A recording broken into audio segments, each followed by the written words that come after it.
ప్రభువును మన రక్షకుడును మనందరి కొరకు రక్తము కాల్చి ప్రాణం పెట్టి మరణించి మరణము జయించి ఎంతమంది అయితే ప్రభు ఎదుట నమ్మకంగా కనిపెట్టుకుని ఎదురు చూస్తూ ఉన్నారు, ఆయన స్వాస్థ్యమైన ప్రజల కోసం త్వరగా రాబోచు ఉన్న యేసుక్రీస్తు నామములో మీ అందరికీ శుభవందనాలు. వందనాలమ్మా.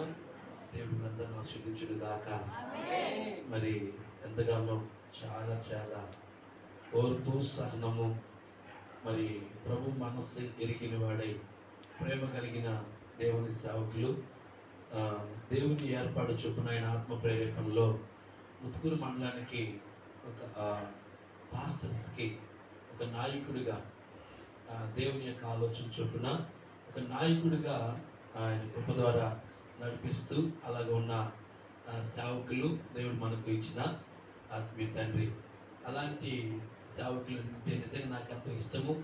మరి అలాంటి దైవజనులకు హృదయపూర్వకంగా నన్ను ఆహ్వానించి పిలిచిన సేవకులకు వందనాలు చెల్లిస్తా ఉన్నాను. అలాగే అదే ప్రేమ కలిగి ఉన్న ఆత్మీయ తల్లి పాస్టర్ గారికి కూడా హృదయపూర్వక వందనాలు చెల్లిస్తా ఉన్నాను. దేవునికి స్తోత్రం కలుగును గాక. మరి మొట్టమొదటిగా నన్ను తీసుకొచ్చిన పరిశుద్ధాత్మ దేవుడికి నేను కృతజ్ఞతనై ఉన్నాను. మరొక పర్యాయం ఈ ప్రాంతానికి దేవుడు నన్ను తీసుకురావటం కేవలం ఆయన కృపే. ఆమేన్. దేవుని సేవకుల యొక్క ప్రేమ నిజంగా మనమందరం కలిసి నిత్యం ఇలా దేవుని స్తుతించడం ఎంత గొప్ప భాగ్యమో. దైవజనుని యొక్క భారాన్ని మనం గ్రహించాలి. నిత్యము సంఘము దీవించబడాలి, బలపరచబడాలి, ఆశీర్వదించబడాలి, ఆత్మీయతలు వర్ధిల్లు చేయబడాలి. ప్రభు ఇస్తే ప్రభు రాకడికి వారు సంపూర్ణంగా నిలబడాలి. ఈ ఆశను సంఘము గ్రహించి ఆ విధంగా ముందుకెళ్ళాలి. దేవునికి స్తోత్రం కలుగును గాక. ఎందుకంటే మేము కలిసి ఉంటాం కాబట్టి ఆయన భారం ఏంటో మాకు తెలుసు. దేవునికి స్తోత్రం. మరి ఒక చిన్న పల్లవ పాడుకొని అలాగా ముందుకెళ్దాము. ఒక 40 నిమిషాల్లో ముగించుకుందాము. Praise the Lord. 10:30లోగే దేవునికి మహిమ ఘనత ప్రభావం కలుగును గాక. మన ఎడల ప్రభు చాలా మేలు చేస్తున్నాడు కదా. చేస్తున్నాడా? చేయలేదు చెప్తారా? నిజంగా చెప్పండి, చేస్తున్నాడా చేయలేదా? అయితే మనం కృతజ్ఞత చెల్లిస్తామా దేవునికి? ఆమేన్. వందనం వేసయ్య అనేది అందరికి వచ్చు కాబట్టి కృతజ్ఞతగా మనము పాడుకుందాం. దేవుని యొక్క మహాప్రభులో పాస్టర్ గారు అంత పాటలను రాయలేదు, కానీ నాకు ఇచ్చినంతలో కొన్ని పాటలు రాసున్నాయి దేవుని యొక్క మహాకృపలో. Praise the lord. ఎందుకు అలా చెప్తానంటే, మన చిరుకూరులో ఆదరుకోవడానికి వస్తా పాట రాసుకుని వచ్చాడు, పాడేస్తున్నాడు ఆయన. దేవుడు ఎందుకు పంపించాడు. ఎందుకు వస్తున్నప్పుడు కూడా నాకు ఎందుకు ఆ మాట ఆలోచన వచ్చింది. Praise the Lord. ఆమేన్. పరిశుద్ధాత్మ దేవుని యొక్క ఆలోచన లేకపోతే రాయలేదు. పాటలు రాయాలన్నా కూడా రాయలేదు. ఆమేన్.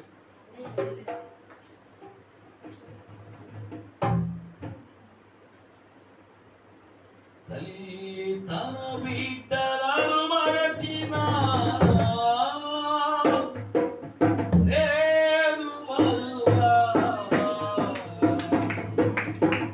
లేనంటివే. తల్లి తన బిడ్డలను మరచిన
అదే కోరుతుందా నీ మనసున శాంతి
దేవుని ఆత్మ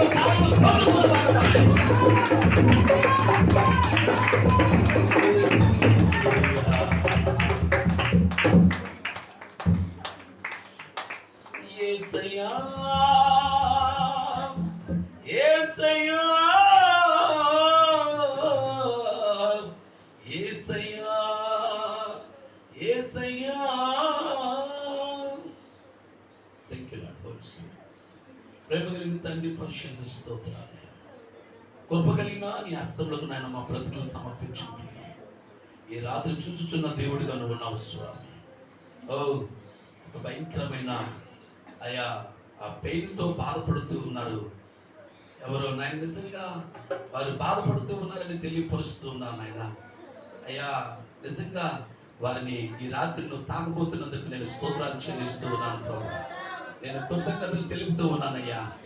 ఈ కాలుతో కూడా నాయన నిజంగా ఈ కాలంతా పెరుగుతూ అయ్యా మోకాలు లేపుతూ నాయన ఇబ్బంది పడుతున్న వారు ఉన్నారని అయ్యా, ఎందుకో ఈ రాత్రి నువ్వు తాకబోతున్నవుకు అయ్యా నేను కృతజ్ఞతలు చెల్లిస్తూ ఉన్నాను. నీ వాక్యం చేత అందరిని తాకుతూ గాక, నీ గాయపు హస్తంతో ముట్టుతూ గాక, నీ పరిశుద్ధాత్మ శక్తి ఇక్కడ అల్లలాడును గాక. మధురం కలిగి సన్నిధి ఈ ప్రాంత ప్రజలందరూ అనుభవించుదురు గాక.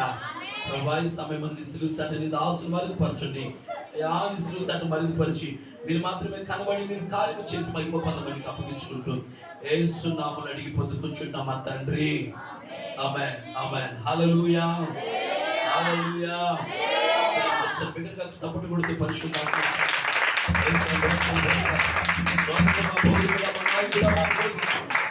మీరు మాత్రమే మహిమ పొందుదురు గాక. ఆమేన్ ఆమేన్. అందరూ కూర్చున్నాం. దేవుని పరిశుద్ధ నామానికి కృతజ్ఞతలు స్తోత్రం కలుగును గాక. ఒకసారి నన్ను ఎంతగానో ప్రేమిస్తున్నా క్రీస్తు ప్రేమలో దైవజనులు బట్టి హృదయపూర్వక వందనాలు చూపిస్తున్నాను. మనందరూ కూడా దేవుడు దీవించును గాక. ఆమె చెబుతామా ఆమె చెబుతామా. నేను వచ్చిన సమయం తర్వాత అప్పుడు ప్రార్థన స్టార్ట్ చేస్తే ఈరోజు ఆల్నైట్ ఏమో అనుకోండి.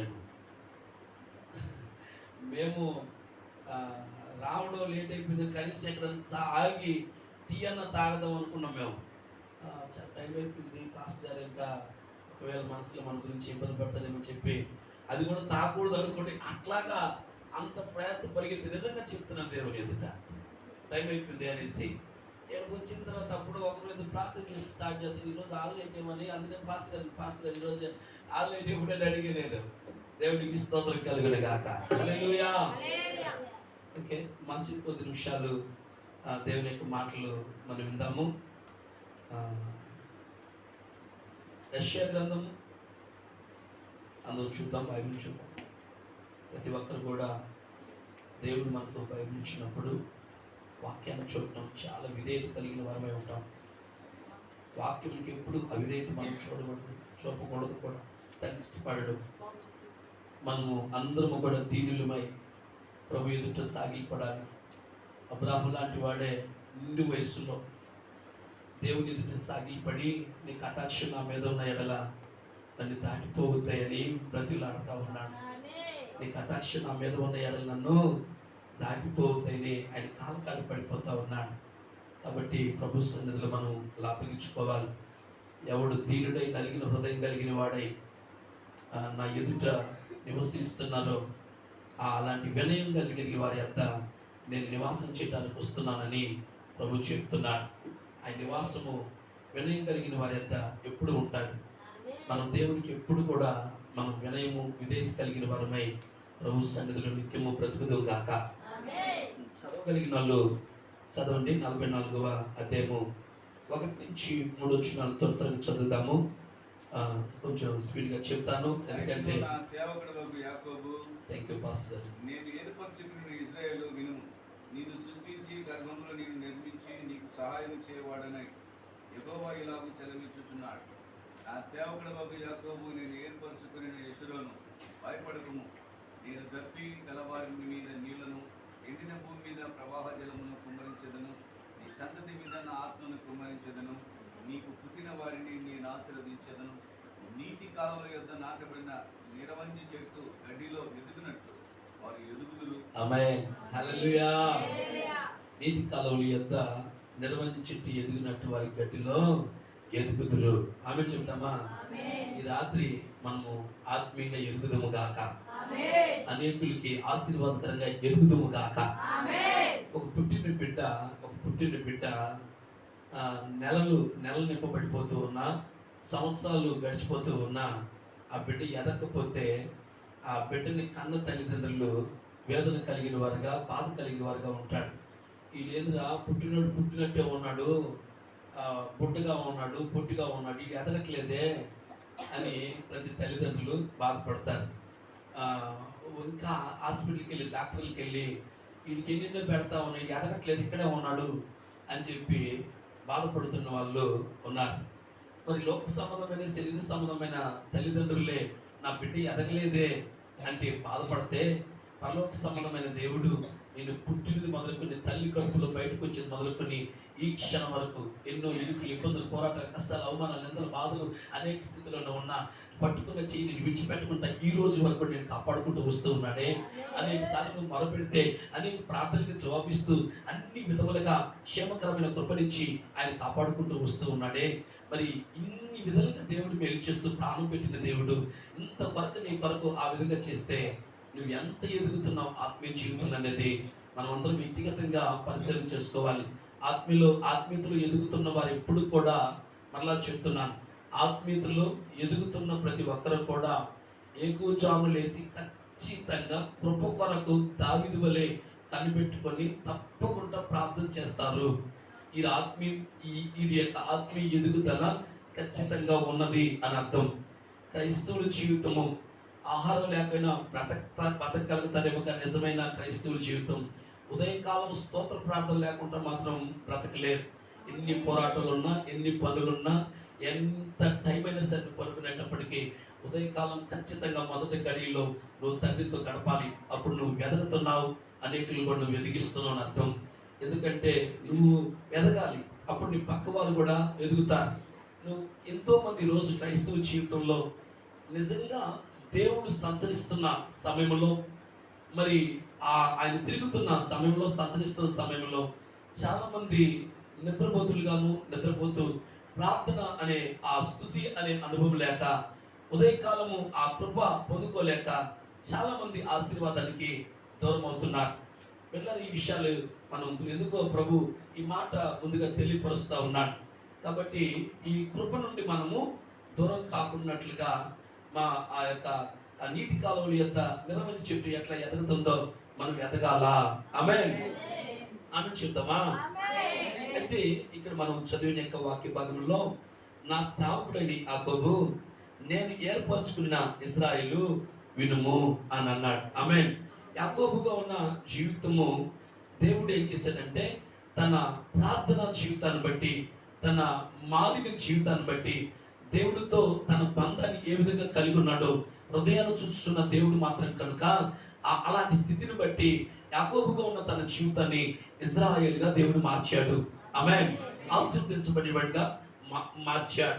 అయితే యాకోబుగా నువ్వు ఉన్నప్పుడు నువ్వు ఎలా వింటున్నావో వినలేదో ఒక ప్రశ్న ఒక పక్కన ఉంటే, నీవు ఇజ్రాయేలుగా మార్చబడినప్పుడు, దేవుని చేతిలో ఆశీర్వదించబడిన వ్యక్తిగా మార్చబడినప్పుడు, ఒక ఆరోగ్యకరమైన స్థితిలో ఆశీర్వాదకరంగా నీ మొదటి స్థితి ఎలా ఉన్నదో, ఈ రోజు నువ్వు దేవునిలో ఒక ముద్ద తింటున్నా, ఒక అన్ని స్థితిలో బాగున్నా, నిజంగా అలా నిలబడి ఉన్నా, ఈ స్థితిలో నువ్వు ఎలా ఉన్నా, ఇశ్రాయేలుగా మార్చబడ్డ తర్వాత నువ్వేం చేయాలి అంటే, దేవుడు మాట్లాడుతున్న ప్రతి మాటని వినాలి.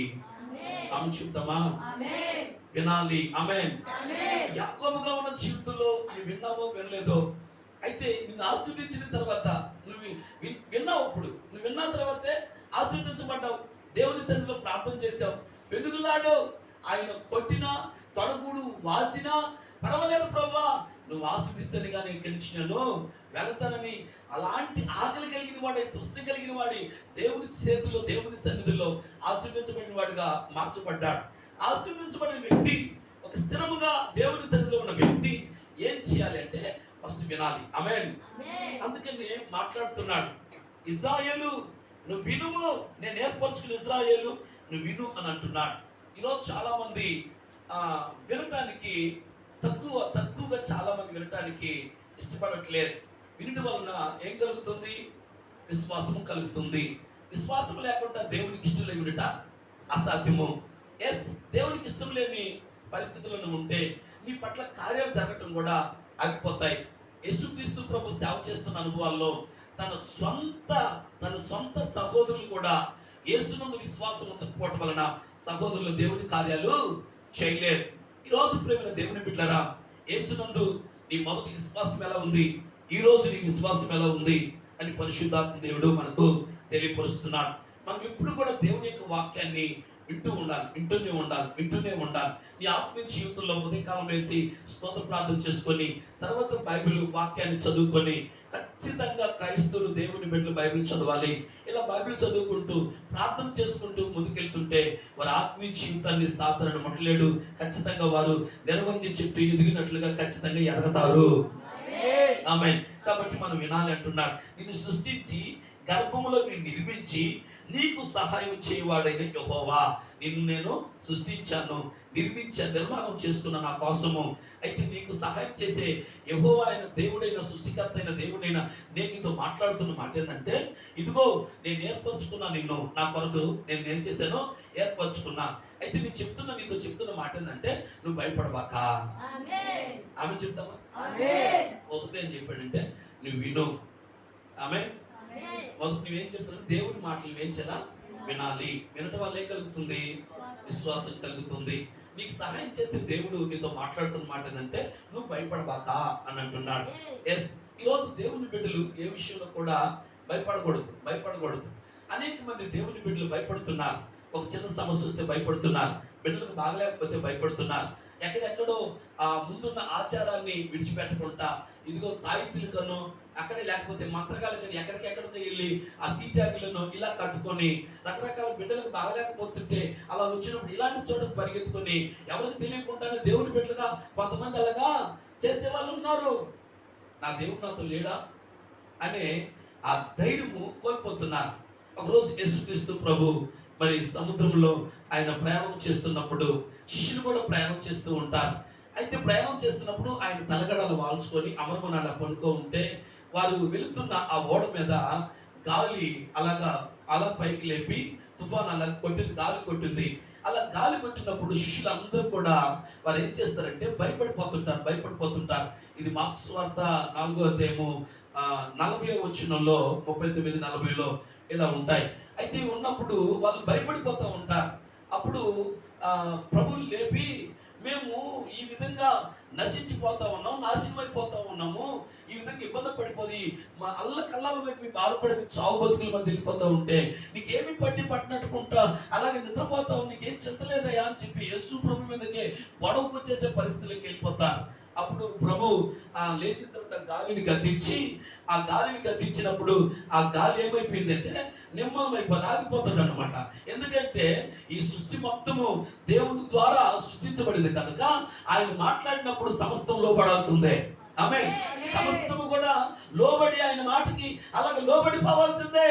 ఆయన పోలికతో చేయబడి, ఆయన ఇష్టంతో, ఆయన చేతులతో, ఆయన పోలికతో చేయబడిన, ఆయన పోలిక చొప్పున చేయబడిన మానవుడే దేవుని మాటకి లోబడలేక, మానవుడే దేవుని మాటకి వినక, దేవుని దగ్గర నుంచి కోపం తెప్పించుకొని ఆయన మనసును బాధ పెట్టి ఈరోజు ఆశీర్వాదం లేకుండా అనేక కుటుంబాల్లో నెమ్మది లేక, సంతోషం లేక, మనశ్శాంతి లేక, ఆరోగ్యం లేక చాలా మంది కృంగిపోయే స్థితిలో ఉంటున్నారు. కారణం ఏంటంటే దేవుని మాటకి వినక, లోబడక, ఇదిగో ఆయన మనసును బాధ పెట్టడం మాత్రమే జరుగుతున్న సందర్భాలు. అలా లేచాడు, గాలిని గద్దించాడు.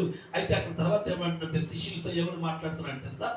40 వచ్చిన మార్క్స్ వార్త 4వ అధ్యాయము 40 వచ్చిన ఒక మాట ఉంటుంది. అప్పుడు ఆయన మీరు ఎందుకు అసలు భయపడుతున్నారు? ఫస్ట్ అసలు మీరు ఎందుకు భయపడుతున్నారు? మీరు ఇంకనూ నమ్మలేక ఉన్నారా అని దీని అర్థం ఏంటి? చూడండి. హల్లెలూయా. మీరు ఇంకనూ నమ్మలేకున్నారా అంటే నేను మీతో కూడా ఉన్నా. మీరు ఉన్న ఓడలో, మీరున్న ఆ పడవలో నేను లేనా? ఆమేన్. ఇక్కడ వాళ్ళతో మాట్లాడుతున్నారు. ఎవరు వాళ్ళు అంటే సమస్తాన్ని దేవుడు పిలిచిన తర్వాత వదిలిపెట్టేసి నీవుంటే చాలు అని చెప్పి ధోనిను, బలను, తండ్రిని వదిలిపెట్టేసి ఒక నడిపింపుకు అప్పగించుకొని ఇదిగో సేవ చేస్తున్న సేవకుడిని అమ్మడిస్తున్న ప్రజలు వాళ్ళు, శిష్యులు వాళ్ళు యేసు ప్రభుతో ఉన్నప్పుడు గాలి వచ్చిందని చెప్పి ఈ గాలిని చూసి వాళ్ళు భయపడిపోయి భయపడిపోయి బాధపడిపోతా ఉన్నారు. యేసు ప్రభు గాలిని గద్దించి వాళ్ళ వైపు చూసి, మీ ఇంకనూ కూడా నమ్మలేకున్నారా, ఎందుకు మీరు భయపడుతున్నారు అని అంటున్నాడు. అంటే వాళ్ళు భయపడుతున్నారు. యేసు ప్రభు వాళ్ళు ఉన్న ఓడలో ఉన్నారు, యేసు ప్రభు వాళ్ళు ఉన్న స్థలంలో ఉన్నాడు, యేసు ప్రభు వాళ్ళు ఉన్న ఇంట్లో ఉన్నారు. కానీ వారు ఏం చేస్తున్నారు?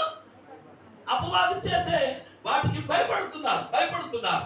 ఈరోజు చాలా మంది దేవుని సన్నిధికి వస్తున్న వాళ్ళు నిజంగా ఇలాంటి పరిస్థితులు కొన్ని నీ ఎద్దకు వచ్చినప్పుడు భయపడుతున్నావా?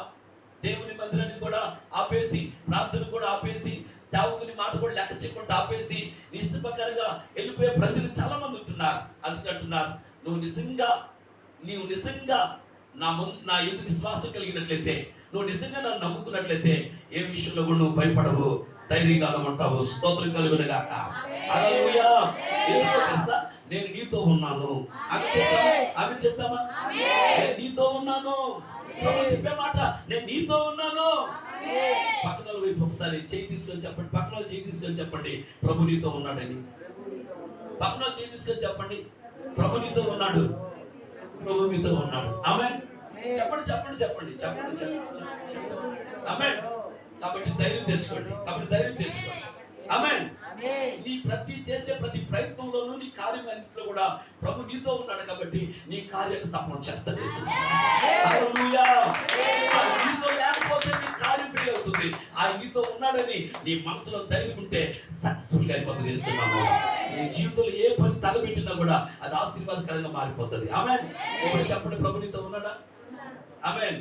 పక్కన మీరు చెప్పారు, మరి మీ చేత ఎందుకు చెప్పిస్తున్నామంటే మీ నోరు ఆశీర్వదించబడి నోరు కనుక కాదా? బూతులు మాట్లాడుతుంటారా? పక్కన వాళ్ళు ఏమన్నా నిద్ర లేచినప్పుడు గొడవలతో ఏమైనా తిడతా ఉంటారా? ఆ నోరు కాదు కదా. మీరు ప్రార్థన చేసే వాళ్ళని, స్తుతించే వాళ్ళని అందుకని మీ నోటితో చేయించిన. ఆమేన్. అలాగే ఉందురు గాక. ఆమె చెప్తా ఒకసారి. కాబట్టి దేవుని మాటలు మనం వినాలి. రెండోది, మనం భయపడకూడదు. ఎందుకంటే నా యేసు నాతో ఉన్నాడు, నా ప్రభు నాతో ఉన్నాడు. బాధ ఉన్నప్పుడు చెప్పవలసిన మాట కది. పరిస్థితి ఏమి బాగలేకపోయినా కూడా అప్పుడు కూడా చెప్పవలసిన మాట ఏం తెలుసా? నా యేసు నాతో ఉన్నాడు. ఎప్పుడైతే ఈ ధైర్యం నీతో ఉంటుందో ఖచ్చితంగా గొప్ప కార్యాలను ప్రభు దగ్గర చూడగలుగుతావు. దేవునికి మహిమ కలుగును గాక అని అంటాడు. నేను తప్పికొని వారి మీద నేలను, ఎండిన భూమి మీద ప్రవాహ జలమును కుమ్మరిస్తాను. దేవునికి స్తోత్రం. హల్లెలూయా. తప్పికొని వారి మీద నేలను కుమ్మరించే దేవుడు ఆయన. ఎండిన భూమి మీద ప్రవాహ జలాన్ని కుమ్మరిస్తాను. ఈరోజు దేవుని బిడ్డలుగా మనకు తప్పిక ఉండాలి. నా ఆత్మీయ జీవితం ఎలా ఉంది? నేను ఎలా ఎదుగుతున్నాను? ఏ విధంగా ఉన్నాను? నా బ్రతుకు ఎలా ఉంది? నేను దేవుని నమ్ముకుని ఎంతకాలం అయింది? ఎంతకాలం నేను దేవుని నమ్ముకున్న తర్వాత నేను ఏ విధంగా ఎదిగాను, ఏ విధంగా నేను దేవుల్లో ఉన్నాను అనేది నీకు ఒక తప్పి కలిగి ఉండాలి. ఈరోజు ఒక 4 సంవత్సరాలు 5 సంవత్సరాలు దేవుని నమ్ముకొని ఉన్నవారు ఈరోజు 5 సంవత్సరాలకి 10 సార్లు బైబిల్ చదివేసిన వాళ్ళు కూడా ఉన్నారు. 5 సంవత్సరాల్లో దేవుని నమ్ముకుంటే 10 సార్లు బైబిల్ చదివేసిన వాళ్ళు కూడా ఉన్నారు. మరి నువ్వు ఎన్ని సంవత్సరాలు అవుతుంది? నువ్వు బైబిల్ ఎన్నిసార్లు చదివేవా? నువ్వు బైబిల్ చదవక ప్రతి దానికి సమమిస్తున్నావు అంటే నువ్వు ఖచ్చితంగా దేవుడితో సహవాసం చేయడం సరిగా లేదేమో. దేవునికి స్తోత్రం కలుగును గాక. తప్పికుండాలి. తప్పికుంటేనే మాత్రమే జరుగుతుంది. దాహం వేసినప్పుడు మనం ఎక్కడికి వెళ్తాం? దప్పికేసినప్పుడు నేల ఎందుకు వెళ్తామా? ఖచ్చితంగా ఎక్కడికైనా సరే, ఎక్కడికైనా వెళ్ళైనా ఖచ్చితంగా తాగుతాం. అలాగే దేవునిలో మనకేముండాలి? దప్పిక ఉండాలి. దప్పికుంటే నిజంగా సంఘం అంతా ఎంత ఫుల్గా ఉంటుందో, ఎంత మంది నిండా కలకలాడుతూ ఉంటుంది ఇక్కడ సంఘం. ఆమె మరి ఏది దప్పిక? ఏది? ఆమె. కాబట్టి ఏముండాలా? దప్పిక ఉండాలి. ఒకవేళ నీకు దప్పికుంటే రాని వాళ్ళ దగ్గరికి వెళ్ళి, ఈరోజు ప్రార్థన జరిగింది కదా, ఎందుకు రాలేకపోయాను అని దప్పిక కలిగిన వ్యక్తి ఖచ్చితంగా అడగలుగుతారు. దప్పిక లేకపోతే నాకెందుకులే, నేను నోరు మూసుకొని సరిపోద్ది, నేను చూసుకొని సరిపోద్ది అన్నట్టుగా ఉంటారు.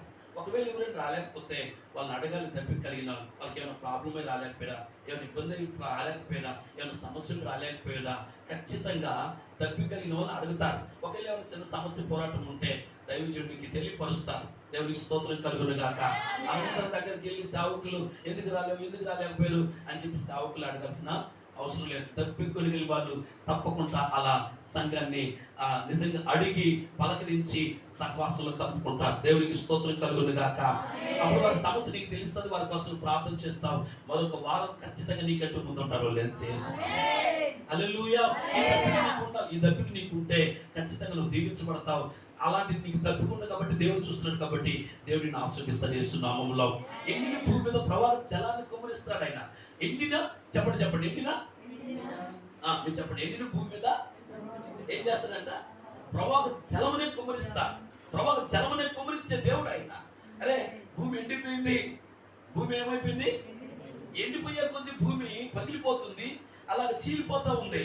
కాస్త నీళ్లు దొరికితే చాలు, ఇలా చీలిపోకుండా కొంచెం అలా ఉంటాను అని ఆశతో కనిపెట్టుకుంటున్న భూమి, అలా కనిపెట్టుకో ఉన్న భూమి దేవుడు చూశాడు. ఇది చీలిపోతున్నా, ఇది ఇంకా పగిలిపోతూ ఉన్నా, ఇది ఇంకా ఎండిపోతా ఉన్నా, నా వైపు చూడటం మాత్రం మానలేదు, నా వైపు చూడటం మాత్రం ఆగలేదు. ఎన్ని పోరాటాలున్నా, ఇబ్బందులున్నా, కష్టాలున్నా, అవమానాలున్నా, నిందలైనా నా సన్నిధికి రాకుండా ఆగలేదు ఈ భూమి. నాతో గడపకుండా ఆగలేదు ఈ భూమి. నాతో జీవించకుండా ఆగలేదు ఈ భూమి. ఎన్ని పోరాటాలున్నా నాతో గడపకుండా ఇది ఉండలేకపోతుంది ఈ భూమి అని ప్రభు ఆకాశం నుంచి కనిపెడుతున్నాడు. ఆమేన్. ఆయన కనిపెడుతూ అలా ఉంటే, ఎవరైతే అలా ప్రభు కోసం అలా ఎదురు చూస్తూ ఉన్నాడో, ఓ భూమి నీకు కాస్త నీళ్ళు ఇస్తే నీ దప్పికి తీర్చుకోవడమే కాదు, ఇదిగో ఒక ప్రవాహ జలం నీ మీద కుమ్మరిస్తున్నాను, ఒక ప్రవాహ జలాన్ని నీ ప్రాంతం మీద కుమ్మరిస్తున్నాను, ఒక ప్రవాహ జలమనే నీ సంఘం మీద కుమ్మరిస్తున్నాను. ఎందుకో తెలుసా నీ దప్పికి తీర్చే చాలు నువ్వు అనుకుంటున్నావు. నీ దప్పికి తీరడమే కాక అనేకులు దప్పికి తీర్చే విధంగా నేను నిన్ను లేపబోతున్నాను.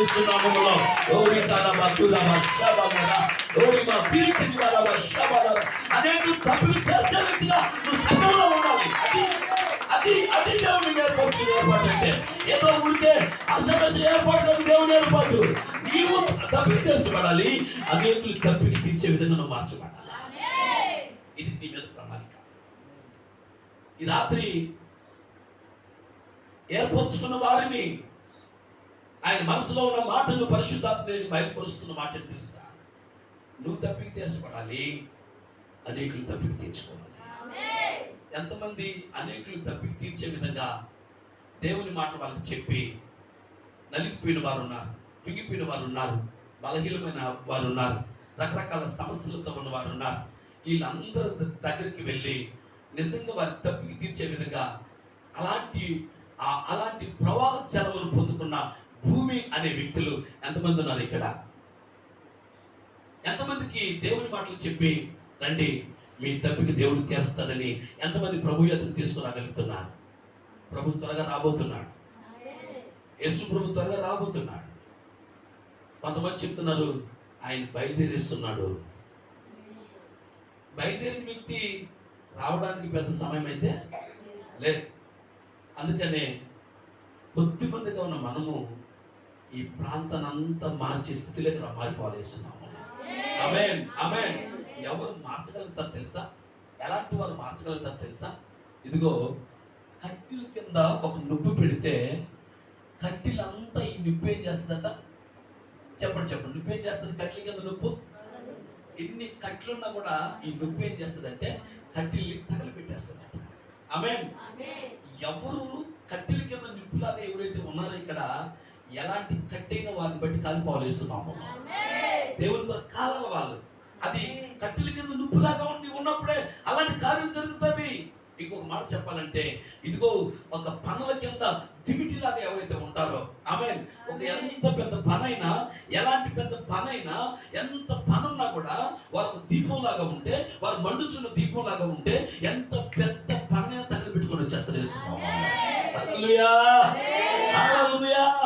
కాబట్టి సంగమా, కట్టెల కింద నిప్పులాగాను, పనుల కింద దివిటిలాగా మనం ఉన్నప్పుడు, పాస్టర్ గారు చెప్పాడు 55 కుటుంబాలు నమ్ముకున్నారయ్యా, వారు దేవుని ఎందుకు వచ్చారు, 90 కుటుంబాలు ఇక్కడ ఉన్నాయి, మిగతా వాళ్ళు నమ్ముకోవాలి అని అంటే, 55 కుటుంబాలు ఉంటే మిగతా వాళ్ళు మార్చలేరా?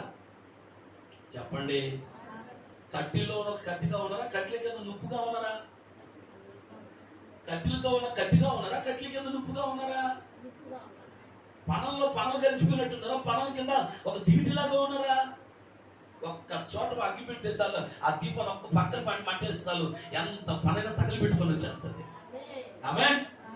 దేవునికి స్తోత్రం కలుగును గాక. హల్లెలూయా. ఈరోజు ప్రార్థన అని చెప్పిన తర్వాత ఎంతమంది అలా తగులుకొని వచ్చేసారు? కొంతమందికి మంటేస్తున్నా కూడా వాళ్ళకి చలి కూడా తగలదు, సెగ కూడా తగలదు వాళ్ళకి. అందుకని చూసి దేవుడు జోక్యం చేసుకుంటాడు వాళ్ళ గురించి. దేవుడు జోక్యం చేసుకునే దాకా అంత టైం ఇవ్వకండి. పరిగెత్తుకొని నోరు మూసుకొని మందులకు వచ్చేయాల. ఆమేన్ చెప్తామా? ఎందుకు ఆమేన్ చెప్తామా? హల్లెలూయా. దేవునికి మహిమ కలుగును గాక. దేవునికి స్తోత్రం కలుగును గాక. ఈ రాత్రి నీ దప్పికి తీర్చబడాలంటే నువ్వు ఏం చేయాలా, ఎలా ఉండాలి? ఆమేన్. ఇది మనం చూడబోతున్న పాఠం. ఈ రాత్రి దేవుడు నీ మీద ఒక ప్రవాహ జలాన్ని కుమ్మరించాలంటే, నువ్వు దప్పికి తీర్చుకోవడమే కాక అనేకులు దప్పికి తీర్చే విధంగా నువ్వు మారాలంటే నువ్వు ఏం చేయాలి? దేవునికి స్తోత్రం కలుగును గాక. ఆమె చెప్తామా? చదువుదాం. హెబ్రీయులకు రాసిన పత్రిక 3వ అధ్యాయము. ఎన్నోసార్లు దైవ సేవకులు మీకు తెలియపరిచిన అనుభవాలు ఇవి. ఆమేన్. 3వ అధ్యాయం 3వ వచనం చదవండి. ప్రతి ఇల్లును ఎవడైనా ఒకని చేత కట్టబడును. Praise lord. సమస్తమును. 2వ వచనం కూడా పాస్టర్ గారు 2వ వచనం కూడా చదవండి. దేవుని ఇల్లంతటిలో మోషే నమ్మకముగా. అందరూ వినండి. దేవుని ఇల్లంతటిలో మోషే నమ్మకంగా ఉండినట్టు ఈయన కూడా తన్ను నియమించిన వానికి నమ్మకంగా ఉండినో. ఆమేన్. అని చెప్తామా? చేతులు ఉన్న వాళ్ళు చెప్పండి, చేతులు లేని వాళ్ళు. మీరు చెప్పలేదంటే మీకు చేతులు లేవని మీరు ఒప్పుకుంటున్నారు. అయితే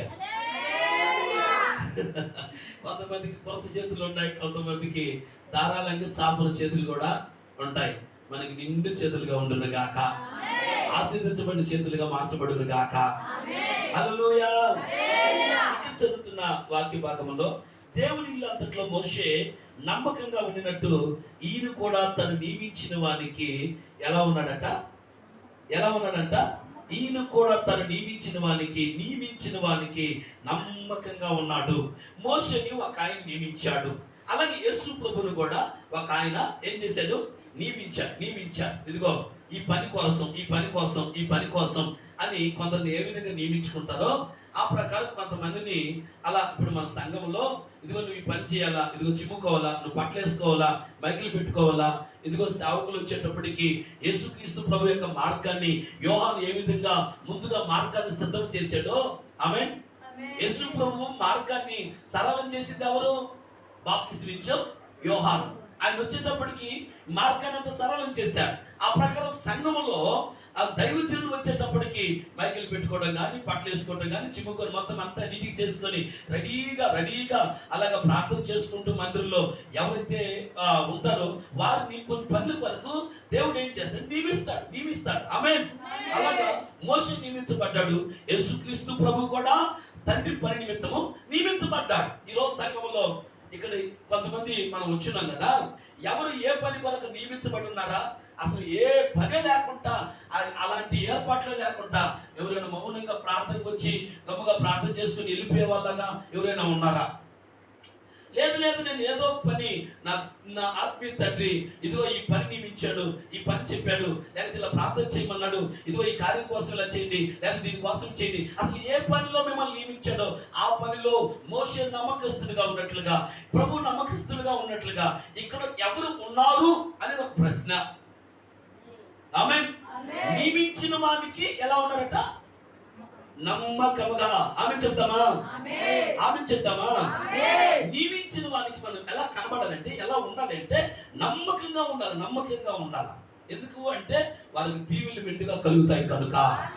మోషే గొప్పవాడుగా మార్చబడ్డానికి కారణం ఏంటంటే నమ్మకస్తుడిగా ఉన్నాడట. ఆమె చెప్తామా? ఎస్, నమ్మకస్తుడిగా ఉన్నాడు. ఆయన చెప్పిన ప్రతి పని చేస్తున్నాడు. ఆయన ఎవరైతే నియమించారో ఆయన నియమించిన వారి చొప్పున ప్రతి పని చేస్తున్నాడు. దేంట్లో కూడా నేను ఇది చేయను, ఇది చేయలేను, ఇది ఉండలేను, నేను పోలేను అనే తిరుగుబాటు స్వభావం ఎక్కడ లేదు. ఈ రోజు సంఘములో అది దురాత్మ ఉండకూడదు, తిరుగుబాటు చేసే దురాత్మ ఉండకూడదు, సేవకులకి తిరుగుబాటు చేసే దురాత్మ ఉండకూడదు. తిరుగుబాటు అంటే తెలుసా? చెప్పిన పనికి, నియమించిన దానికి నమ్మకంగా ఎవరైతే ఉండకపోతారో వాళ్ళు తిరుగుబాటు చేసినట్టే బిడ్డలు గుర్తు పెట్టుకోండి. నువ్వు చేస్తావనే ఒక నమ్మకంతో నీకు పని అప్పగిస్తారు. దేవుడు సేవకుడికి ఆలోచనిస్తాడు. దేవుడికి సేవకుడికి ఆలోచనిస్తే ఆ ఆలోచన చొప్పున ఇదిగో పలాని బిడ్డ నమ్మకస్తులు, పలాని వారు నమ్మకస్తులు అని చెప్పి ఆ పనికి నియమిస్తారు. ఆ నియమించినప్పుడు మోషే అట్లా నిలబడ్డాడో, ప్రభు ఎలా నిలబడ్డాడో అలాగే నిలబడాలి. ఆమేన్. ఆమె చెప్తామా? ఎంతమంది సంఘములు అలాగా ఉన్నారో నాకు తెలియదు, కానీ దేవుని ఎదుట మీ హృదయాలు ఉన్నాయి. ఎంతమంది దైవజనుడు నియమించినప్పుడు నమ్మకంగా పనిచేస్తున్నారో మీ దైవజనుడికి తెలియాలి. ఆమేన్. అపోస్తలుడు పౌలు అంటాడు, వీరి కొరకు నేను ప్రార్థన చేస్తున్నప్పుడు కృతజ్ఞతగా సంతోషంగా ప్రార్థన చేస్తున్నాను, కన్నీరు కార్చి బాధతో ఏడుస్తూ అలాగే ప్రార్థన చేయటం లేదు. వీళ్ళు నియమించిన ప్రకారం నమ్మకంగా ఉన్నారు ఈ బిడ్డలని చెప్పి ఈ కుటుంబ నిమిత్తం సంతోషంగా చేతులెత్తి ప్రార్థన చేసే సేవకుడిగా ఉండాలా. ఆమె చెప్తామా? ఆ విధముగా సంఘాలు పౌలుకి అప్పగించుకున్నారట. మొదట వారి పేద సంఘమైనా కూడా మొదట దేవునికి, తర్వాత మాకును వీరు అప్పగించుకున్నారు. ఆమేన్. వీరు దేవునికి తర్వాత మాకును ఏం చేయబడ్డారు? అప్పగించుకున్నారు. నానా ఏం చేయబడ్డారు? చెప్పండి, ఏం చేయబడ్డారు? అప్పగించుకున్నారు. దేవుని సన్నిధిలో అడుగుపెట్టిన తర్వాత, దేవుని మందిరానికి వచ్చిన తర్వాత, యేసుక్రీస్తు రక్తంతో కడగబడి సంఘంలో చేర్చబడిన తర్వాత ఇక్కడికి వచ్చే ప్రతి బిడ్డలు దైవజనుడికి ఏం చేయాలి ఇవ్వాలంటే అప్పగించుకోవాలి. ఏం చేయాలి? ఆత్మీయ తండ్రికి చెప్పండి అందరూ స్వరాలు ఎత్తి. అప్పగించుకో అన్న వాళ్ళు మౌనంగా చెప్తున్నారు. కొంతమంది చెప్పకపోతే ఏమైనా అవుతుందేమో అన్నట్టుగా చెప్తున్నారు. అట్లా కాదు, యథార్థపూర్వకంగా. ఆమేన్. సంఘములో క్రీస్తు రక్తంతో కడగబడిన వారు నడిపింపుకి ఏం చేయబడాలా? చెప్పండి, నడిపింపుకి ఏం చేయబడాలా? నడిపింపు అంటే ఏంటి? ఎక్కడికి పొమ్మంటే అక్కడ పోవడమే, ఇది చేయమంటే చేయడమే. ఆమేన్. ఇక్కడ ఇల్లంటే వెళ్ళడమే, ఇది చెయ్యండి చేయడమే, ఇదే నడిపింపు. ఆమేన్. ఈరోజు చాలా సంఘాల్లో, చాలా ప్రాంతాల్లో, చాలా ఊర్లో ఈ నడిపింపు లేక చాలా కుటుంబాల్లో నెమ్మది లేక, సంతోషం లేక, ఆరోగ్యం లేక, మనశ్శాంతి లేక, ఎందుకు బ్రతుకుతున్నావు ఈ బ్రతుకు చచ్చిపోతే బాగుండని దురాత్మ ఆలోచన చేత చాలా మంది జీవితాలు పాడు చేసుకుంటున్నారు. ప్రేమైన బిడ్డలారా, మనకు నడిపింపు ఉండాలి. నడిపింపు ఖచ్చితంగా ఉండాలి. నడిపింపు అంటే తల. నడిపింపు అంటే ఏంటి? చెప్పండి. చెప్పాలా? మీ స్వరం బయటకు రాకపోతే మైకెళ్ళి పెట్టేస్తాను. నడిపింపు అంటే తల. మీకు సింపుల్ అర్థమైందని చెప్తాను. ఈ చుట్టూ గోడలు కట్టేసాం. మరి గోడలు కట్టిన తర్వాత బయట కప్పు లేకపోతే పరిస్థితి ఏంటి?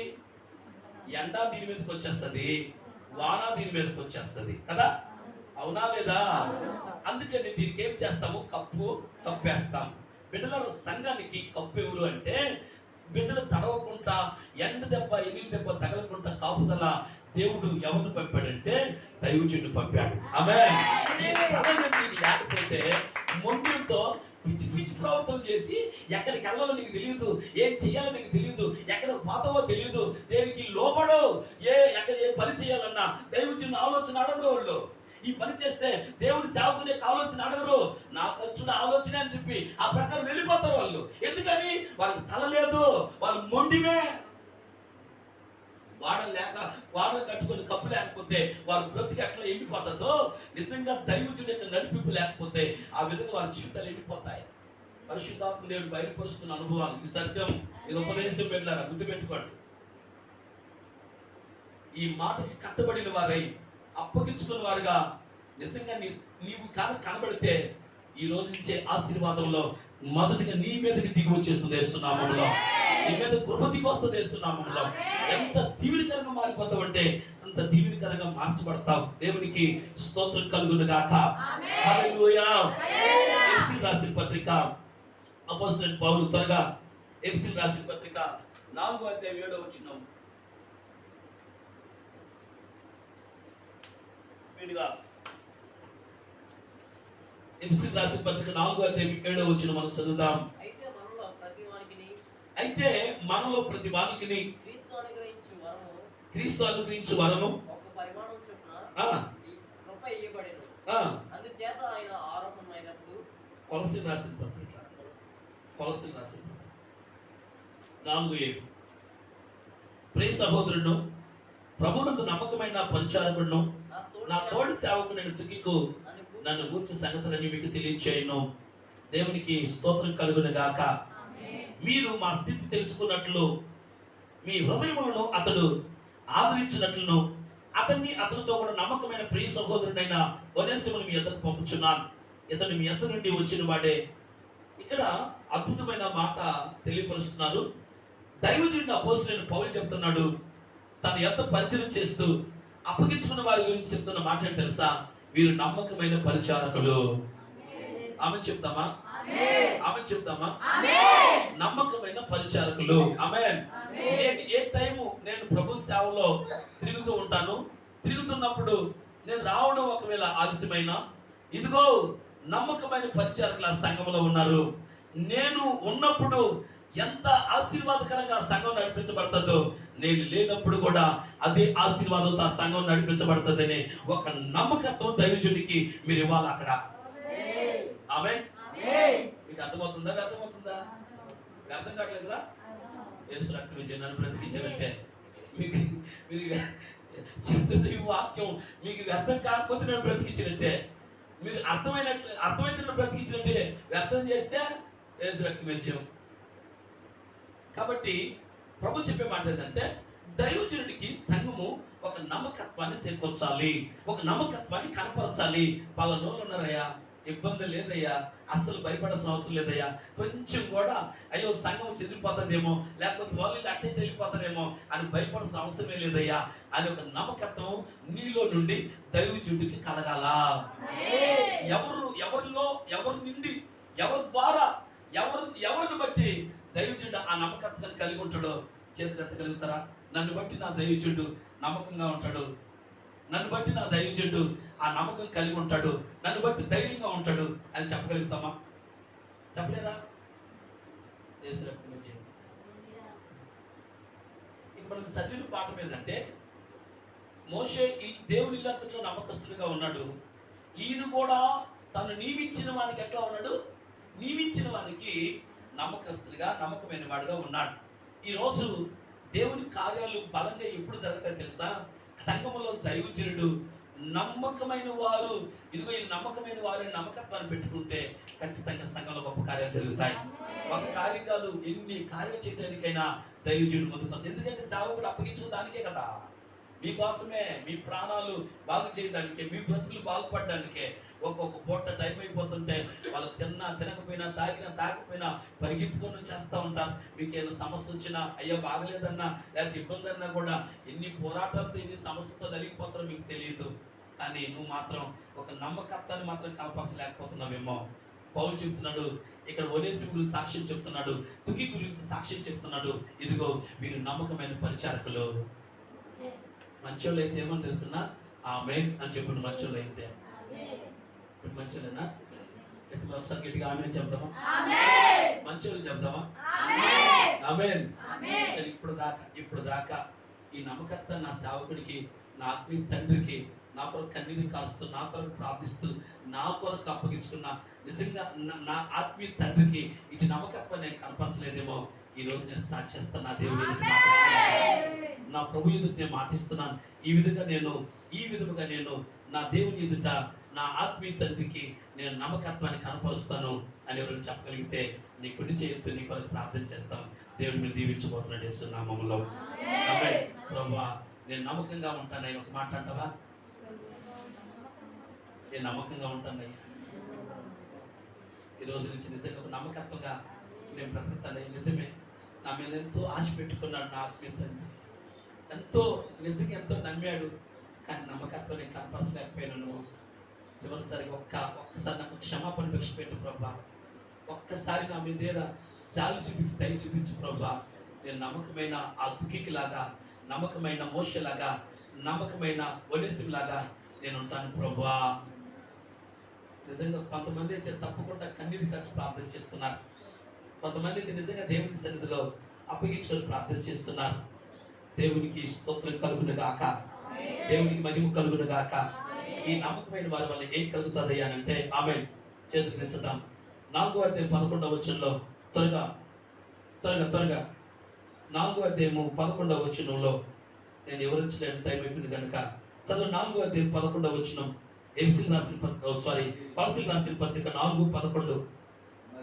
మరియు యూస్తు అను యేసు కూడా మీకు వందనములు చెప్పుచున్నాడు. 11వ వచనమేనా? చూడండి 4వ అధ్యాయం కొలస్సీ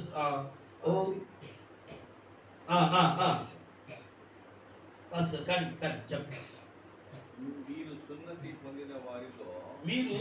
పొందిన వారిలో చేరిన వారు వీరు మాత్రమే దేవుని రాజ్యము కట్టడానికి నిమిత్తము నా చెత్త పరివారుగా వాళ్ళు పని చేస్తున్నారు. నేను ఎంత పని చేస్తున్నానో అంత పని చేస్తున్నారు.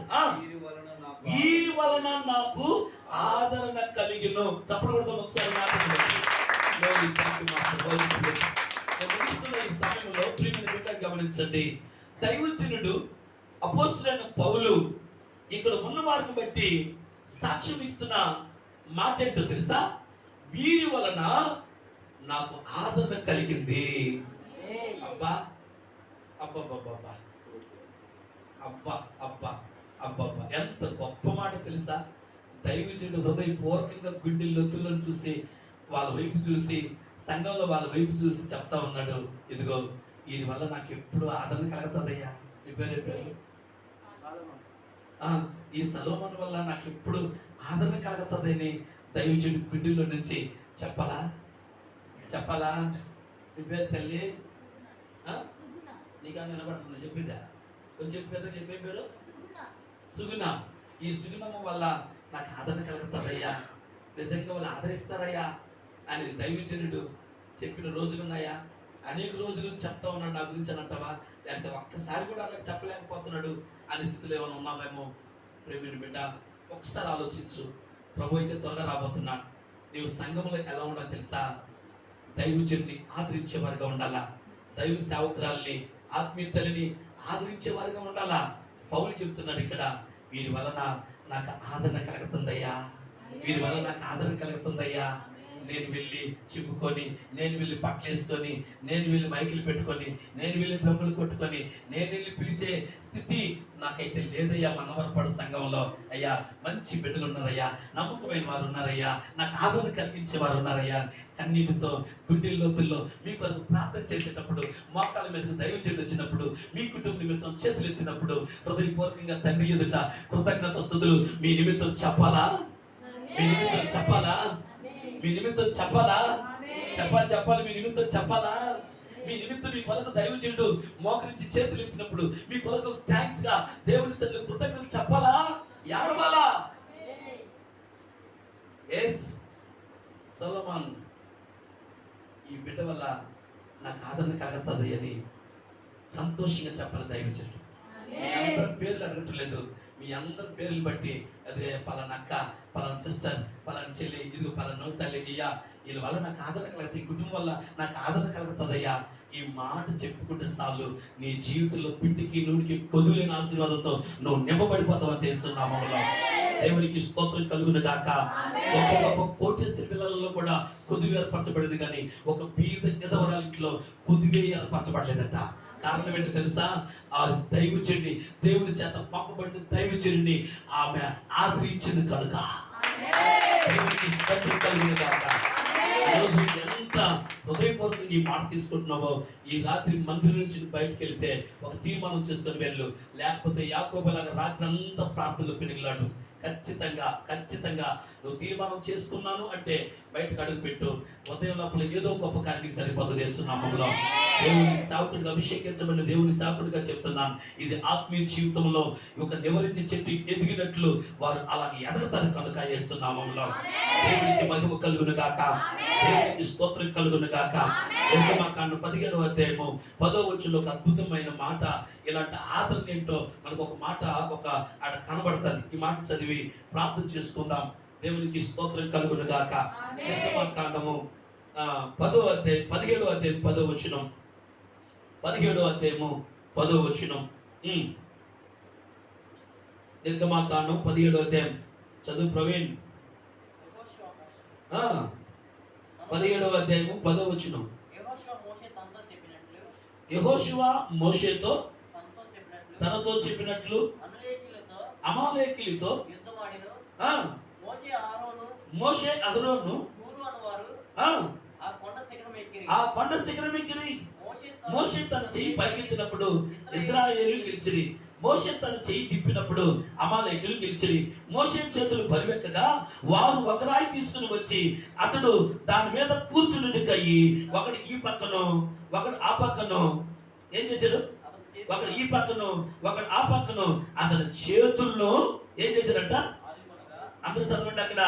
అతని చేతులను ఆదుకొనగా అతని చేతులు సూర్యుడు అస్తమించే వరకు నిలకడగా ఉండెను. అట్లు యెహోషువ కత్తివాడి చేత అమాలేకుల రాజులు అందరినీ జనులను గెలిచెను. దేవునికి స్తోత్రం కలుగును గాక.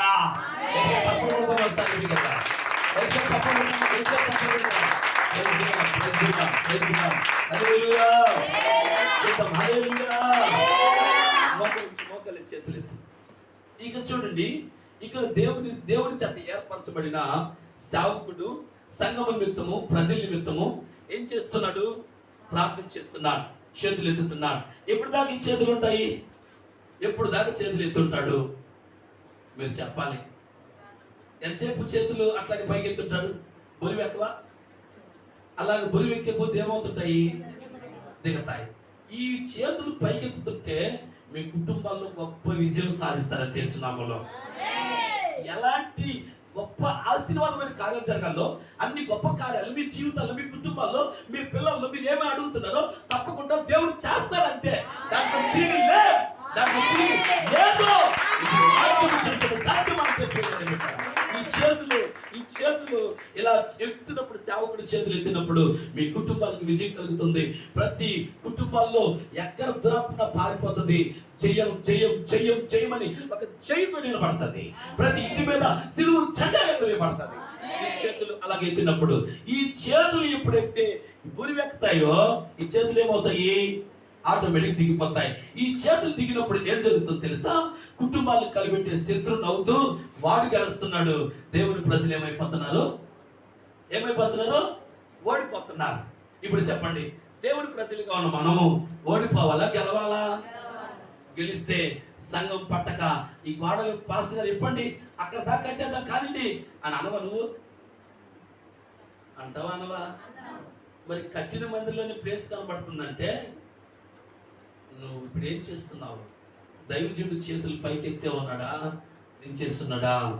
ఈ చేతులు ఎత్తుంటే నీ కుటుంబం దీవించబడిపోతుంది, ఆశీర్వదించబడిపోతారు. ఈ చేతులు ఇలాగా పైకెత్తే ఉండాలంటే బరువుకి చేతులు దించితే శత్రువులు గెలుస్తారు, దేవుని ప్రజలు ఓడిపోతారు. ఇలాగ చేతులు అలాగే ఎత్తుంటే దేవుని ప్రజల్లో విజయం ఉంటుంది, విజయధ్వని ఉంటుంది. అయితే ఇక్కడ పరిచయం చేస్తున్న నమ్మకమైన వాళ్ళు ఏం చేస్తున్నారు? కొంతమంది అంటే అరే నా దైవజనుడి చేతులు దించేస్తే మా కుటుంబాల్లో అంత ఓటమైపోయి నెమ్మది, సంతోషం, ఆరోగ్యాలు ఉండవు. మా దైవజనుడి చేతులు ఎత్తి ఉండాలంటే మేమేం చేయాలి? మేమేం చేయాలి అంటే ఇదిగో దైవజనుడిని ఒక రాయి తీసుకొని ఆ రాయి మీద కూర్చోబెట్టి కూర్చో ఆమేన్ ఇట్లా కూర్చోబెట్టి ఏం చేస్తారో తెలుసా? ఆ పక్క ఒక చెయ్య, ఈ పక్క ఒక చెయ్య అలా పట్టుకో ఉన్నారు. నీ పక్క పట్టుకో, ఇద్దరు ఒక చెయ్యి పట్టుకుంటాట ఇలా పట్టుకో ఉన్నారు. ఈ చేతులు ఎత్తే ఉన్నంతసేపు దేవుని ప్రజల్లో గొప్ప చెయ్యను పొందుతా ఉన్నారు. ఆమేన్. ఇదిగో ఆదుకున్నారు ఇక్కడ. అహరోను హూరును ఏం చేస్తున్నారంటే ఏం చేస్తున్నారు? దైవజనులు చేతులు దిగిపోకుండా వీళ్ళు ఆదుకుంటున్నారు. ఈరోజు సంగమా ఎవరున్నారు? ఇక్కడ కొద్దిమంది ఉన్నా అట్లాంటి వాళ్ళు ఎంతమంది ఉన్నారు? వీరి వలన నాకు ఆదరణ కలుగుతుందని దైవజనుడి గుండెల్లో నుంచి కన్నీరు కాలుస్తూ నిజంగా చెప్పగలుగుతున్నాడా? లేకపోతే అయ్యా నెలలు అవుతుంది, సంవత్సరాలు అవుతుంది ఇక్కడ సేవ చేస్తూ నిజంగా ఇలాంటి మాట ఎవరిని బట్టి నేను చెప్పగలుగుతున్నాను, చెప్పలేకపోతున్నాను నేను ఏడ్చుకుంటున్నాడా? ఈరోజు ఆలోచించాలి. నిజంగా మీరు దీవించబడాలంటే, ప్రతి బిడ్డలు ఆశీర్వదించబడాలంటే, మీ పిల్లలు అందరి కుటుంబాలు మీ బంధువులతో సహా దీవినికరంగా ఆశీర్వాదకరంగా ఉండాలంటే దైవజనుడి చేతులు ఎప్పుడు ఆదుకునే ఉండాలా? ఒకసారి దేవునితో చెప్తావా, ప్రభా ఆ కృప నేను కలిగి ఉంటాను ప్రభా, ఆ కృప నేను కలిగి ఉంటే ఆ సహాయం నాకు దయచేయి ప్రభుని నువ్వు అడిగితే దేవునికి స్తోత్రం. ఓకే, చెప్పడం కూడా ఒకసారి హల్లెలూయా, హల్లెలూయా. దేవునికి మహిమ కలుగును గాక. ఇలాంటి వారు సంఘంలో ఉండాలన్నదే ఈ రాత్రి పరిశుద్ధాత్మ దేవుడి మనసులో ఆలోచన అయి ఉన్నాడు. అప్పుడు నిజంగా యెహోషువని యుద్ధానికి పంపించాడు. యెహోషువని యుద్ధానికి మీరు వెళ్ళు, నేను రేపు వస్తాను అన్నాడు మోషే. ఎక్కడికి పంపన్నాడు? యుద్ధానికి నువ్వు వెళ్ళు, రేపు నేను వస్తాను అన్నాడు దైవజనుడు. యెహోషువ ఏం చేస్తున్నాడు? దైవజనుడు నోటి మాట వచ్చింది, యుద్ధానికి వెళ్ళమంటున్నాడు. చచ్చిపోయినా బ్రతికినా పర్వాలేదు, సేవకుడు చెప్పాడు నేను వెళ్ళిపోవాలా. కొంతమంది అయితే ఏమంటారు తెలుసా, ఈయన రేపు వస్తాడంట, ఈ లోపల పోయి నేను యుద్ధంలో ఉండాలంట, అంటే నేను చచ్చిపోతే శవాన్ని చూడడానికి వస్తాడా అని బ్యాచీలు ఉంటారు. కానీ నమ్మకమైన వాళ్ళు, అప్పగించుకున్న వాళ్ళు ఏం చేస్తారు తెలుసా, సావైన బ్రతికైనా అది నా దేవుని కొరకే. ఆ మాసిదోనియ సంఘము మొదట దేవునికి, తర్వాత సేవకునికి ఎలాగ అప్పగించుకున్నారో అలా నేను అప్పగించుకున్నాను. కాబట్టి యెహోషువ మోషే చెప్పినప్పుడు నేను రేపు వస్తాను వెళ్ళి యుద్ధానికి సిద్ధం చేయమంటే వెళ్తున్నాడు. అట్లాగా దైవజనుడి మాట నేను తప్పకుండా జరగాలి, తప్పకుండా జీవించాలి. దేవునికి స్తోత్రం కలుగును గాక. ఇలా ఉండి చూడండి, మీరు ఎంత దీవించబడతారో, ఎంత గొప్ప కార్యం జరుగుతాయో సునామములో. హల్లెలూయా. ఒక మాట, ఒకటి ఖచ్చితంగా నమ్మకమైన వారు ఏం చేయాలయా అని అంటే, ఒకటి ఆదరించే వారుగా ఉండాలా. ఆమేన్. రెండోది 12వ వచనం టైం అయిపోయింది కనుక చదువుదాం. అక్కడే కొలస్సీయులకు రాసిన పత్రిక 12వ వచనం. ఆమేన్. మీలో ఒకడును క్రీస్తు యేసు దాసుడునైన ఎపఫ్రా మీకు వందనములు చెప్పుచున్నాడు. మీరు సంపూర్ణులను ప్రతి విషయములో దేవుని చిత్తమును గురించి సంపూర్ణ ఆత్మ నిశ్చింత కలవారునై నిలకడగా ఉండవలనని ఇతను ఎల్లప్పుడూ మీ కొరకు తన ప్రార్థనలో పోరాడుచున్నాడు. గట్టిగా చెప్పకూడదా? దైవజనుడైన పౌలు ఎపఫ్రా అనే ఒక నమ్మకమైన వ్యక్తి గురించి సాక్ష్యం చెప్తా ఉన్నాడు. ఏమని తెలుసా? ఇదిగో సంఘము నిలకడగా ఉండాలని, సంపూర్ణ ఆత్మ కలిగిన వారై ఉండాలని, వారు నిశ్చితగా నిలకడగా ఉండి దేవుని కొరకు వారు ఎత్తబడేవారుగా, వారు దేవుని చెప్పినట్లుగా నడుచుకునేవారుగా, నడిపింపుకు అప్పగించుకునేవారుగా ఉండాలని చెప్పి ఎపఫ్రా అనే ఒక వ్యక్తి సంఘంలో ఉంటే ఆ వ్యక్తి ఏం చేస్తారు తెలుసా? మిగతా వాళ్ళందరూ కూడా అదిగో వారు ఆశీర్వాదకరంగా, నిలకడగా, దీవెనకరంగా ఉండాలని చెప్పి తన ప్రార్థనలో ఎల్లప్పుడూ పోరాడుతున్నాడు. ఏం చేస్తున్నాడయా? ప్రార్థనలో పోరాడుతున్నాడు. నేను మందిరానికి వస్తాను, వెళ్ళిపోతాను, వస్తాను, వెళ్ళిపోతాను, వస్తాను, వెళ్ళిపోతాను. ఎల్లు ఎక్కడికి వెళ్తావో తెలియదు నీకు. ఈ అనుభవం నువ్వు కలిగి ఉండాలి. నా కొరకు పంపిన దైవజనుడు నా వలన, నా కుటుంబం వలన ఆదరించబడాలి. నెంబర్ 1. నెంబర్ 2, నేను ప్రార్థనలో ఎప్పుడు పోరాడే వ్యక్తిగా ఉండాలా. ఎవరయ్యా ప్రార్థన పరులు, ఎప్పుడు ప్రార్థనాత్మ కలిగిన వారు ఎవరయ్యానంటే దైవజనుడు టక్క చెప్పాలి. అట్లాగా అయ్యా వీళ్ళు ప్రార్థనలో పోరాడతారయ్యా, సంఘము కొరకు పోరాడతారయ్యా. దైవజనుడు విస్తారంగా వాడబడినట్లుగా, మంచి ఆరోగ్యాలు కలిగినట్లుగా వాళ్ళ కొరకు ప్రార్థనలో పోరాడతారయ్యా. అనేకులు దేవుని సన్నిధి రాకుండా ఇంకా చీకట్లో మగ్గిపోతూ అపవాది యొక్క కబంధ హస్తాలు చిక్కుకుపోయి నాశనం అయిపోతున్నారయ్యా. వాళ్ళందరూ పరిగెత్తుకొని దేవుని సన్నిధి రావడానికి వారు ప్రార్థనలో పోరాడతారయ్యా. దైవ సేవకుడు చెప్పాలి మీకు. నేను వివరించిన టైం అయిపోయింది కనుక, ఇది ఆల్రెడీ కాదు కనుక అందుకే చెప్తున్నాను. మొదట ఆదరించబడే వారిగా ఉండాలి. నమ్మకస్తులైతే అలా ఉంటారు. రెండోది ప్రార్థనలో పోరాడుగా ఉంటారు. 13వ వచనం చెప్పాడు. అక్కడే 13వ వచనం చెప్తున్నాడు. ఏం చెప్తుంది తెలుసా? ఇతడు మీ కొరకును, లవోదయ కొరకును, ఈరా పులివారి కొరకును బహు ప్రయాస పడుచున్నాడని ఇతను గురించి ఏమిస్తున్నాను? సాక్ష్యం ఇస్తున్నాను. బహు ప్రయాస పడుతున్నాడు. మనము దైవజనులతో కలిసి ఏం చేయాలంటే ప్రయాసపడాలి. ఆమె చెప్తామా? ఏం చేయాలంట? ప్రయాసపడాలి. ప్రయాసపడకుండా ఎవ్వరు కూడా ఆశీర్వాదం పొందలేరు. కష్టపడకుండా ఫలింపు ఎవ్వరూ చేయలేరు. ఎత్తకుంటానే ఇక్కడ పంట వస్తుంది, 7 చెట్టు వస్తుంది, 7 విత్తనం వేయకుండానే ఇక్కడ చెట్టు వస్తుంది, 7 పంట వస్తుంది అని ఆశిస్తే పిచ్చోళ్ళు వీళ్ళు వీర్రోళ్ళు అన్నట్టు అవుతుంది, అంతే కదా. అంతే, ఆ విత్తనం విత్తితే అరే ఈ చెట్టు మొలుస్తుంది అని ఆశించవచ్చు కదా కదా కదా కాదా? హల్లెలూయా. కాబట్టి విత్తనం విత్తిన తర్వాత ఇది మొలుస్తుందని ఆశించవచ్చు. మనం ప్రయాసపడ్డ తర్వాత పలుపు నా దేవుడు ఇస్తారని మనం ఆశించవచ్చు. దేవునికి స్తోత్రం కలుగును గాక. ఎందుకు ఈ రాత్రి కూడా మీ దగ్గరకు వచ్చి దైవజనుడు ఈ విధంగా ప్రయాసపడుతున్నాడు. మరి ఇంకొక సేవకుని కూడా పిలిపించి ఇదిగో సంఘాన్ని బలపరుచుకోవాలని ఆయన చెప్పలేక కాదు, ఆయనకంటే ఏ మూల కూడా సరిపోదు. నేను దేవుడు అంత అద్భుతంగా ఆయన వాడుకుంటాడు. కానీ ఎందుకు అట్లాగా సేవకులు ఐక్యత కలిగి అలా వస్తారన్నమాట. మేము సేవకులు పిలుచుకుంటాం. ఎందుకని ఆయన ద్వారా ఏం మాట్లాడతాడో. ఆమేన్. దేవునికి స్తోత్రం కలుగును గాక. కొంతమంది ఏంటంటే నా కోసమే మాట్లాడుతున్నారు, నా కోసమే చెప్తున్నాడు అని అనుకుంటుంటారు కొంతమంది. అది ఇంకొక సేవకుని తీసుకొచ్చారు అనుకో, అప్పుడు వాళ్ళతో దేవుడు మాట్లాడితే ఈ మాట్లాడతారా నా కోసం చెప్తున్నారని అంటే కుదిరి కొట్టుకుంటాడు దేవుడు. సేవకుడు మా దగ్గరతో ఉన్నాడు కాబట్టి, మా గురించి తెలుసు కాబట్టి మా కోసమే చెప్తున్నాడయ్యా. మద్దలు వేసిపోయి చూడమ్మే నేను చెప్పాను కదమ్మా, నా కోసమే చెప్తాను చెప్పాను కదమ్మా. మీ దగ్గర కాదు, మీరు మంచి వాళ్ళు, మా దగ్గర చెప్పుకుంటారు కాబట్టి చెప్తున్నాను. ప్రయాసపడాలి మనం దేవుని పరిచర్లో. ఆమె చెప్తామా? ప్రయాసపడాలి పరిచర్లో. ఆమె చెప్తామా? మనం ప్రయాసపడితే ఫలింపు దేవుడు ఇస్తాడు. ఓకేనా? మనం ప్రయాసపడితే ఫలింపు. ఎస్, నీ ప్రయాసపడడానికి దైవ సేవకుడు ఒక నడిపింపులో నీకు దేనికోసం ప్రయాసపడాలా, దేనికోసం పరిగెత్తాలా, దేనికోసం నువ్వు చెయ్యాలా అని నీకు ఒక నడిపింపు, నీకు ఒక ఆలోచన ఇస్తాడు. దాంట్లో నువ్వు ప్రయాసపడాలా. నీ అంతటి నువ్వు ప్రయాసపడ్డావు అనుకో, నువ్వు పైన ఉంటావో కింద ఉంటావో నీకు తెలియదు. దైవ సేవకుడి ప్రకారం నువ్వు ప్రయాసపడితే ఉన్నతమైన స్థానంలో దేవుడిని కూర్చోబెడతాడు. దేవుడికి స్తోత్రం కలుగును గాక. ఉన్నతంగా ఆశీర్వదించబడతారు యేసునామములో. మీరు ఉన్నతంగా దీవించబడతారు, గొప్ప చేయబడతారు యేసునామములో. అందరి కన్నులు చూస్తూ ఉండగానే యెహోషువని దేవుడు గొప్ప చేశాడట. అందరూ చూస్తూ ఉండగానే ఈ సంఘాన్ని దేవుడు గొప్ప చేయబడును గాక, ఈ సంఘాన్ని దేవుడు ఆశీర్వదించును గాక.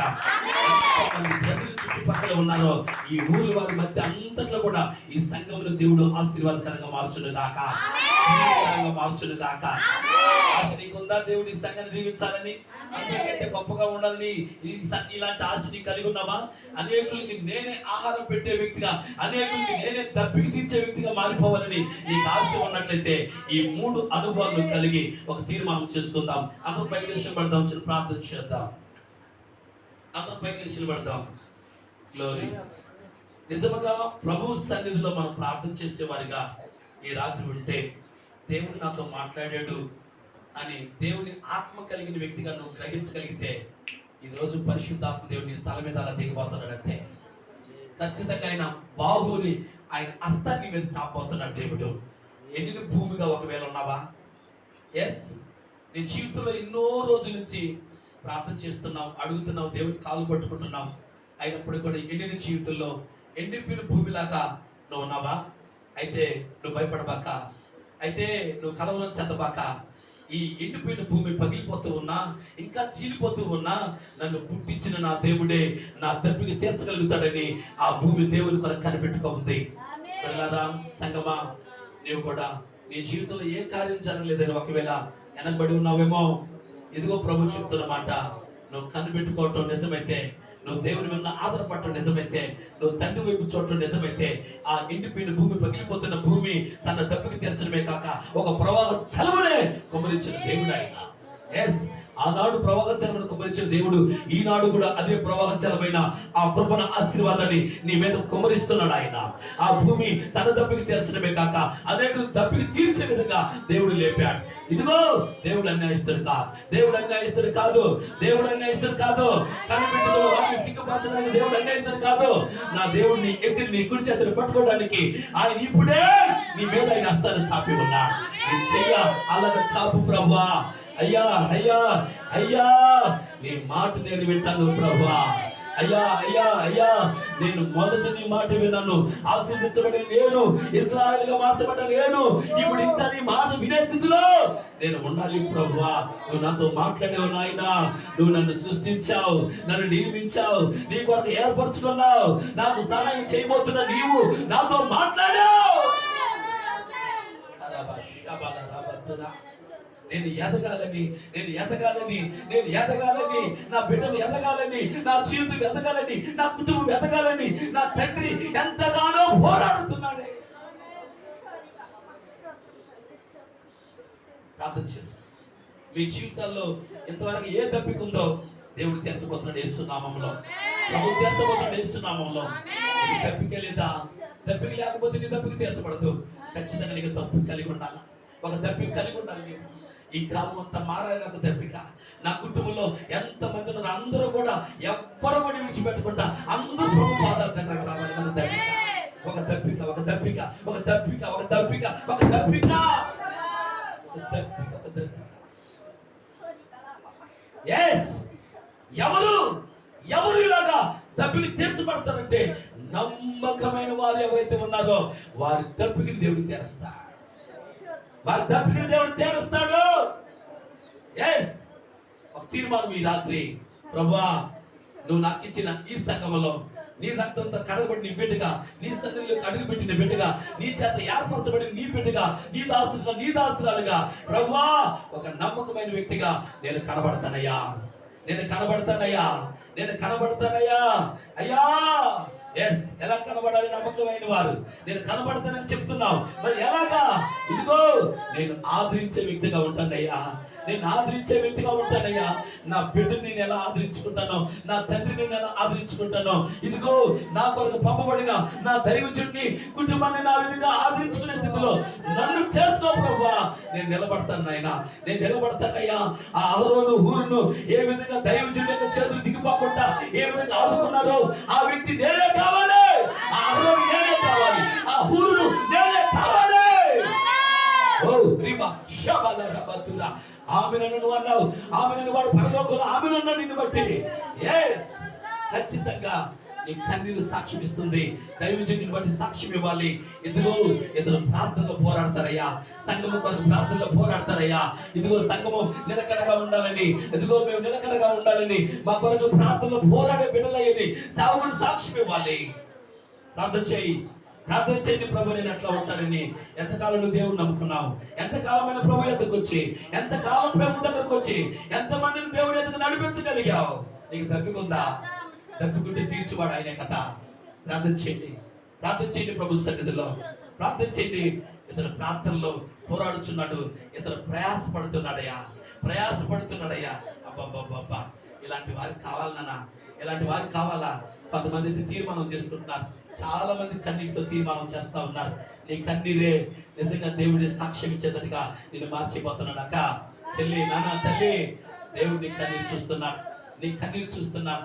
ఇంతకాలం నేను దేవుడి సన్నిధిలోకి వచ్చిన అటు నమ్మకత్వాన్ని నా ఆత్మీయ తండ్రికి నేను కనపరచలేకపోయానేమో, ఇటు ఈ విధంగా నేను జీవించలేకపోయానేమో, నేను ఆదరించే విధంగా లేకపోయానేమో, ఇటు ప్రార్థనలో పోరాడే వ్యక్తి లేకపోయానేమో, ఒకప్పుడు నమ్మకంగా ఉండేనేమో, ఇప్పుడు నమ్మకంగా లేనేమో, ఒకప్పుడు ఆదరించాను ఇప్పుడు ఆదరించలేకపోతున్నానేమో, ఇప్పుడు ఒకప్పుడు ప్రార్థనలో పోరాడేది ఇప్పుడు ప్రార్థనలో పోరాడలేకపోతున్నామో, ఒకప్పుడు నా సేవకుడితో కలిసి ప్రయాసపడే వ్యక్తిగా ఉండేనేమో, ఇప్పుడు ప్రయాసపడలేకపోతున్నానేమో.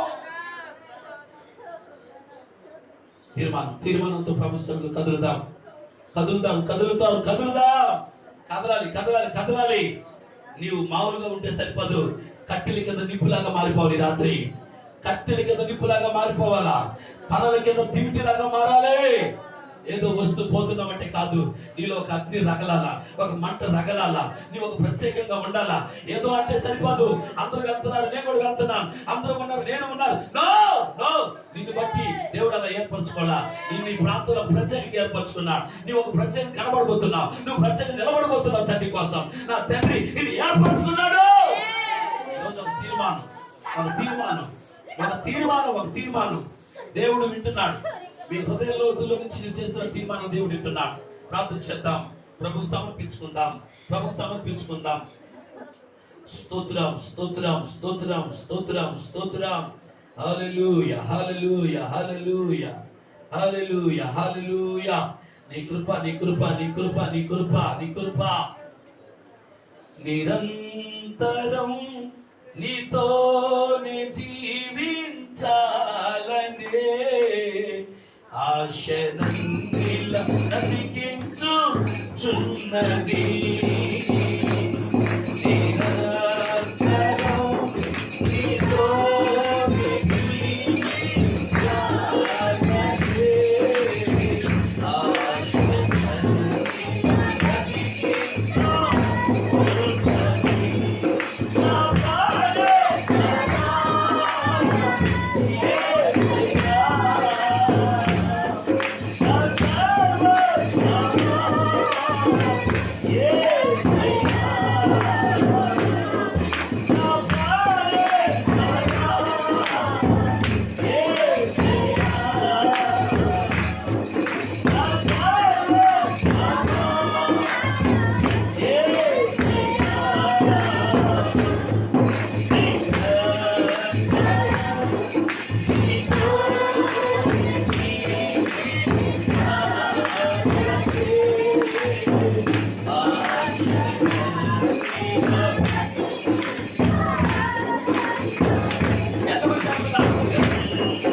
ఈరోజు నిజంగా నీ ఆశ దేవుడితో ఉండాలని ఒక తీర్మానం.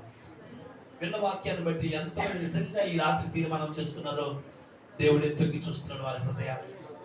నేను ఒక నమ్మకమైన వ్యక్తిగా ఉండాలి, నమ్మకమైన పరిచారకులుగా నేను ఉండాలి ప్రభు. నిజంగా దైవజుడిని ఆదుకుని ఆదరించే వ్యక్తిగా నేను ఉండాలి. ప్రార్థనలో పోరాడే వ్యక్తిగా నేను ఉంటాను ప్రభు. నిజంగా ప్రయాసపడి నాయన, నిజంగా అయ్యా దైవజనుడితో ప్రయాసపడి గొప్ప ఫలిపుని మేము చూడాలయ్యే ప్రాంతంలో తీర్మానం చేద్దాం, ప్రార్థన చేద్దాం. అప్పుడే నీ ఎండిపోయిన నీ జీవితంలో తప్పికలిగి నీ బ్రతుకులో దేవుడు తప్పకుండా ప్రవాహ జలాన్ని కుమ్మరిస్తాడు. ఆయన గొప్ప గొప్ప కార్యాలు చూస్తా చేస్తున్నాము. ప్రార్థన చేద్దాం, ప్రార్థన చేద్దాం, ప్రభుకి సమర్పించుకుని ప్రార్థన చేద్దాం.